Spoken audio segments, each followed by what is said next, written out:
दोस्तों नमस्कार, मैं हूँ जयश्री नागदा और आप देख रहे हैं बेबाक बोल। कंगना रनौत को तो आप जानते ही हैं, अभिनेत्री रही हैं, अभी भी हैं और उसके बाद में वो सांसद बनती हैं और उसके बाद में उन्होंने जो अपने बयान दिए हैं, जो उन्होंने कांड किए हैं राजनीति में आकर के, जिस तरीके की वो बातें करती हैं, जिस तरीके की घटनाओं का, चीज़ों का वो इंटरप्रिटेशन करती हैं, वो अपने आप में वाक़ई कमाल का है और वाक़ई सवाल अब यही है कंगना रनौत को और कितना ज़लील होना बाकी है। ये उन्हीं के फ़िल्म का डायलॉग है, आप जानते होंगे।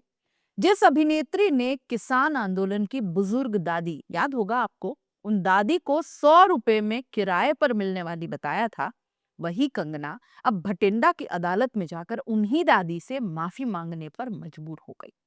ये वही कंगना है दोस्तों जिन्होंने हर विवाद में आग में घी डालने का ही काम किया और फिर अदालत में जाकर माफ़ी का कटोरा लेकर भी खड़ी हो जाती हैं। कल कंगना रनौत भटिंडा की अदालत में पेश होती हैं। किसान आंदोलन के दौरान महेंद्र कौर, जिन्हें सोशल मीडिया पर किसान दादी के नाम से जाना गया, उनके खिलाफ दिए गए अपमानजनक बयान के लिए कंगना को कोर्ट में हाजिर होना पड़ा।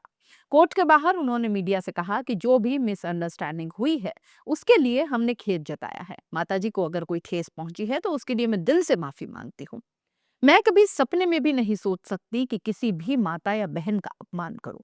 कंगना ने यह भी कहा कि पूरा मामला जनरल मीम से जुड़ा था और उन्होंने रीट्वीट किया था, अपना ओरिजिनल बयान नहीं दिया था। जो मीम मैंने शेयर किया उसमें किसी व्यक्ति विशेष को लेकर कुछ नहीं कहा गया था, बस एक आंदोलन के संदर्भ में मजाक उड़ाया गया था। लेकिन अगर किसी को ठेस पहुंची है तो मुझे अफसोस है।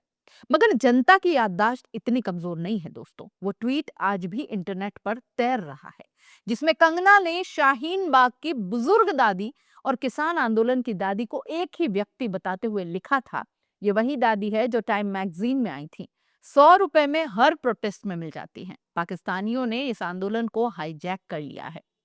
बस यहीं से आग लगी और पंजाब के गांवों में इसे बुजुर्गों का अपमान माना गया।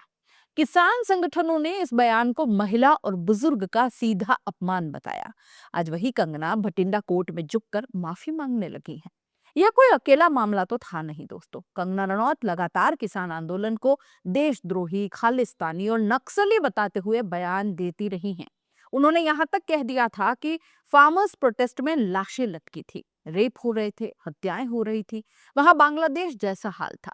अब जरा सोचिए, जब एक आंदोलन देश के किसानों का हो जिसमें लाखों लोग शांतिपूर्वक बैठे हों, वहां इस तरह की भाषा बोलना क्या किसी जिम्मेदार व्यक्ति को शोभा देता है? भारत में एक कहावत है दोस्तों, माँ बाप का अपमान करने वाला खुद बर्बाद होता है। कंगना ने न सिर्फ एक बुजुर्ग महिला का अपमान किया बल्कि देश की अन्नदाता का भी मजाक उड़ाया। किसान आंदोलन को बदनाम करने का ये एजेंडा सिर्फ सरकार तक सीमित नहीं रहा, फिल्मी चेहरों ने भी इसमें हिस्सा लिया। कंगना उसी प्रचार तंत्र का एक हिस्सा बन गई। कंगना के विवादों का इतिहास बहुत लंबा है दोस्तों। आपको याद होगा जब वो एयरपोर्ट पर पहुंची और सीआईएसएफ की एक महिला जवान ने उन्हें कस कर थप्पड़ रसीद कर दिया। जवान ने बाद में कहा था कि मैं किसान परिवार से आती हूं और इसने किसानों का अपमान किया। कंगना उस वक्त भी शिकार नहीं बल्कि अपने बयानों की फसल ही काट रही थी। ये माफी भी पहली नहीं थी। इससे पहले गीतकार जावेद अख्तर याद होंगे आपको, जिनको लेकर उन्होंने झूठ और विवादित बयान दिए थे। पर जब मामला अदालत पहुंचा तो वहीं कंगना गिड़गिड़ाकर माफी मांगती दिखी और बाद में उन्हीं जावेद अख्तर से गाना लिखने की इच्छा जताने लगी। कहा कि मैं चाहती हूं कि जावेद साहब मेरी फिल्म के लिए गीत लिखें। मगर जावेद अख्तर का जवाब साफ था, मैं सस्ती फिल्मों के लिए गाने नहीं लिखता, क्योंकि वो अपने जवाब के लिए भी काफी मशहूर रहते हैं। कंगना के विवादों का दायरा यही नहीं रुकता दोस्तों। अगर आप सोच रहे हैं कि यही कंगना रुक जाती है, बिल्कुल नहीं। उन्होंने विपक्ष के नेता राहुल गांधी पर भी बेहद आपत्तिजनक शब्द कहे थे। कहा, मुझे लगता है राहुल गांधी का ड्रग टेस्ट होना चाहिए। वो पार्लियामेंट में जिस हालत में आते हैं वो बदहवास होते हैं। मुझे शक है कि वो किसी ड्रग का सेवन करते हैं। अब यहाँ तो आपको सोचना पड़ेगा। ये वही कंगना है जो खुद एक इंटरव्यू में कबूल कर चुकी हैं कि 1.5-2 साल में फिल्म स्टार थी और एक ड्रग एडिक्ट थी। मेरी जिंदगी इतनी गंदी हो गई थी कि मैं मौत ही निकाल सकती थी।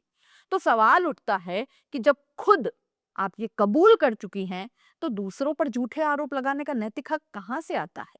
कंगना का एक और राष्ट्रभक्ति वाला बयान था जिसने पूरे देश में गुस्सा भड़का दिया। उन्होंने कहा था कि सही मायने में आजादी हमें 2014 के बाद मिली है। इस बयान को स्वतंत्रता संग्राम सेनानियों का अपमान माना गया। गांधी, नेहरू, भगत सिंह, सुभाष बोस जिनके बलिदान से भारत को आजादी मिली, उनके योगदान को शून्य बताने वाली कंगना आज संसद में बैठी है। यह बयान सिर्फ हास्यास्पद नहीं बल्कि राष्ट्र के इतिहास का भी अपमान कहा जाएगा। और हैरानी की बात तो ये नहीं कि कंगना ने ऐसा कहा, हैरानी की बात यह है कि हिमाचल की मंडी सीट से जनता ने उन्हें सांसद भी बना दिया। यह दिखाता है कि या तो जनता ने भूलवश वोट दिया या फिर ग्लैमर के चकाचौंध में, नशे में लोकतंत्र को गंभीरता से नहीं लिया। और जब बाढ़ पीड़ित जनता उनसे फिर सवाल करने पहुंची तो उन्होंने कहा कि आप मुझ पर चढ़ाई मत करिए, मैं भी इंसान हूं, मेरा भी रेस्टोरेंट है, कल तो 50 रुपए का बिजनेस हुआ। यानी जनता का दर्द सुनने की बजाय अपना बिजनेस घाटा गिनाने लगी, वहां अपना रोना रोने लगी सांसद मैडम। कंगना ने आगे चलकर प्रधानमंत्री नरेंद्र मोदी को भी विष्णु का अवतार बताया। यानी धर्म का अपमान, इतिहास का अपमान और लोकतंत्र की सीमाओं का मजाक, तीनों एक साथ पूरा कर लिया। अब देखिए पैटर्न साफ है। पहले विवादित बयान देना, सोशल मीडिया पर ट्रोल होना, केस अदालत पहुंचाना और फिर कैमरे के सामने अगर ठेस पहुंची है तो मैं माफी मांगती हूं कहना। कंगना की राजनीति, एक्टिंग और सार्वजनिक छवि तीनों अब माफी के किरदार में तब्दील हो गए। राहुल गांधी ने कभी उन पर केस नहीं किया, जबकि उन्हें ड्रग एडिक्ट कहा गया। उनकी तस्वीरों से खिलवाड़ हुआ। स्मृति ईरानी ने राहुल और उनकी मां सोनिया गांधी का संसद में अपमान किया। लेकिन राहुल ने अपने कार्यकर्ताओं से कहा कि जब इंसान का वक्त खराब होता है तब हमें बड़ा दिल दिखाना चाहिए। और कंगना, हर मंच पर नफरत, अपमान और झूठे दावे। कंगना बार बार कहती है कि वो निडर हैं, ईमानदार हैं, लेकिन सच यही है, वो हर बार अपने शब्दों से गिरती है और अदालतों में जाकर झुकती है। कभी जावेद अख्तर से माफी, कभी किसान दादी से, कल शायद राहुल गांधी या किसी और से। वो खुद कह चुकी हैं कि मैं ड्रग एडिक्ट थी, मौत ही निकाल सकती थी। तो सवाल उठता है कि आज भी वो किसी और नशे में है, सत्ता के नशे में। कंगना की अपनी ही फिल्म तनु वेड्स मनु का एक डायलॉग था, अभी तो हमें और जलील होना है। आज वो डायलॉग हकीकत बन चुका है और हर बार माफी मांगती हैं मगर फिर वही गलती दोहराती हैं। लगता है ये जलील होना अब उनका राजनीतिक और सिनेमाई सफर बन गया है। किसान दादी से लेकर जावेद अख्तर, राहुल गांधी और अब जनता तक, हर बार अपमान, सफाई और फिर माफी। और यही कहानी बताती है कि कंगना का स्टारडम नहीं, उनका अहंकार चकनाचूर हो चुका है। आप इस पूरे मामले को कैसे देखेंगे? अपनी राय कमेंट बॉक्स में लिख दीजिएगा। जाते जाते चैनल को लाइक, शेयर और सब्सक्राइब तो कर ही दीजिएगा। नमस्कार।